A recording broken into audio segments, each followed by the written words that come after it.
ప్రతి వ్యక్తి కూడా టూరిజంలో గడపాలా, చూడాలా, తెలుసుకోవాలి, ఇవన్నీ జరగాల. సో దాని ద్వారా ఈ టూరిజం వెళ్ళి చూసి, ఆ టూరిజం వెళ్ళిన వాళ్ళు పెట్టేటువంటి ఖర్చు, డబ్బు ఏది ఉంటుందో అది నా దృష్టిలో అది కూడా సోషల్ వర్కే. ఎందుకంటే దీని ద్వారా రాష్ట్రంలో ఉన్నటువంటి నిరుద్యోగ యువతి యువకులకు కొంత ఉద్యోగ ఉపాధి అవకాశాలు కలుగుతాయి. రకరకాల కళలు ఉన్నాయి, కళాకారులు. సో వాళ్ళకు కూడా వివిధ కళారూపాలనే వాళ్ళ జీవితంలో మొత్తం ఆ సాధన చేసి, సంవత్సరాలు సాధన చేసి వివిధ కళలు వాళ్ళు నేర్చుకున్నారు.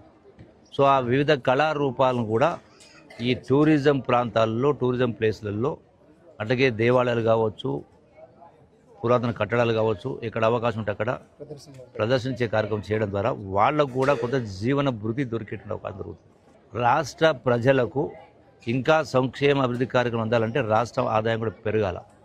అంటే ఒకవైపున ఉద్యోగం కావచ్చు, ఒకవైపున ఉపాధి కార్యక్రమాలు కావచ్చు, అట్లాగే రాష్ట్ర ఆదాయం పెరగడం కావచ్చు.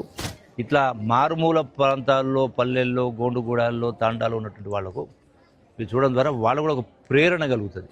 వాళ్ళకు కూడా కొంత ఆలోచన స్పృహ వస్తుంది. కాబట్టి సో ఇవన్నీ చేయడం కోసం ఈ రోజున ఈ కార్యక్రమం చేపట్టడం జరిగింది.